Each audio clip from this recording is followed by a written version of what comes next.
Good morning. We'd like to welcome defending champion Sepp Straka to the interview room here at the American Express. Can we just get some opening comments on your favorite memory from the win last year and what it's like to be back in La Quinta? My favorite memory, it's awesome to be back for one. It's a great event. I liked it before I won. It's a lot of fun. It's perfect weather. It's like a dome out here, and great way to start the season, especially when Birmingham is about to be in an ice storm. So nice to be here. Favorite memory, it was a special week. I think trying to battle leading a tournament. I've never had a lead going into Sunday, and trying to kind of battle that, trying to go to sleep on Saturday night, and kind of the stuff that you go through with all that, battling the nerves and being able to kind of handle that. That was a fun time. You're making your season debut this week. Can you share what your off season has looked like and how your game feels heading into the week? Yeah, off season's been a lot of practice. Haven't had a whole lot of tournament reps. I played in the Bahamas. Obviously a small field, kind of a fun environment, but I haven't had a whole lot of tournament reps since the Ryder Cup, and so it's been a lot of practice, a lot of trying to just get better at my game, and it's been a great time to be home with the family. So really looking forward to getting started again. Last season was your first season with multiple wins on tour. What are some of the goals and expectations you have for this week and the 2026 season? I'm not a huge results goal setter, so I haven't set I want to win this many tournaments or anything. My goal is always to improve my golf game and continue my process, and especially in practice, just continue to do all the things that kind of improve my golf game, and that's going to be my goal again this year, is to try to improve. All right, we'll open it up to questions. We'll start with Larry. Welcome back.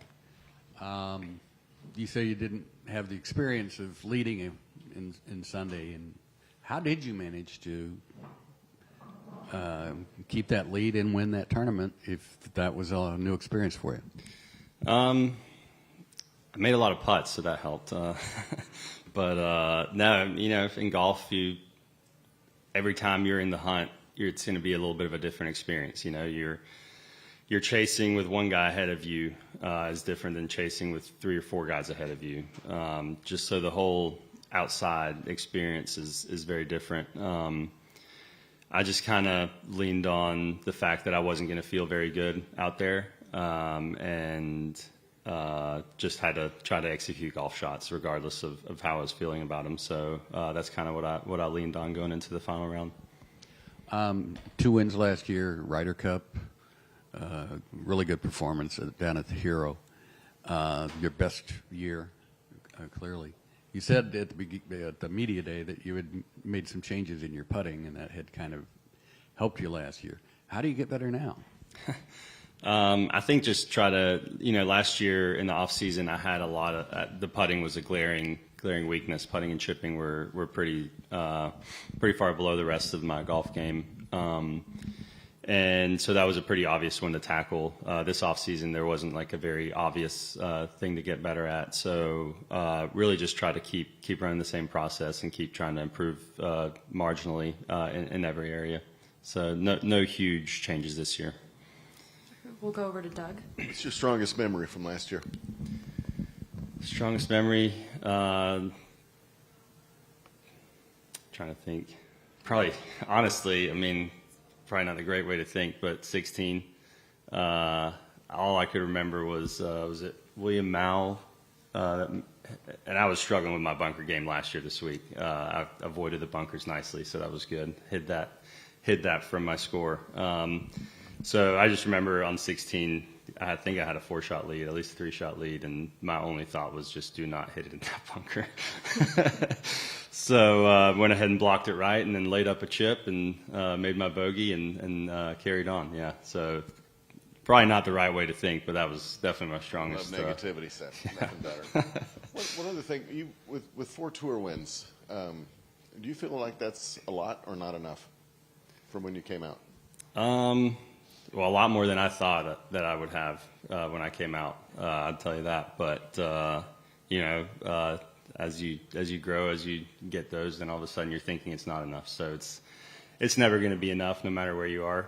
So I'm just going to keep trying to improve my golf game and put myself in those situations, try to have some fun with it. It's I've heard from time to time, but it's hard to win out here. It's very hard. Why? What makes it hard? I think the competition, the fact that you got to beat, I mean, I guess it was 156 guys, now it's 100 and whatever guys. It's a lot of really, really, really good players that are all playing the same golf course, and they're all trying to win. And if you have the lead, then everybody's trying to make birdies to try to beat you, and you can't make mistakes. So I think just the depth of the competition is what makes it really hard. Does that make you nervous at all? Oh yeah, like in the moment, absolutely. Yeah. What about when you look big picture? I mean, I was talking to Harris this week, who had a pretty good year last year, I would have thought, and he's wondering about how much longer he can make it out here because of how competitive it's getting. Yeah, I mean, every year you got new talent coming out, young guys coming out that are unbelievably good at golf and that are way better than I was when I was coming out of college or high school. So it is. It's really tough, and it's going to keep getting younger, and it's going to keep getting more athletic, faster, and you just don't know how much longer you got it. But you got to just keep trying to get better at golf, and hopefully it's good enough. All right, we'll go over here. Yeah.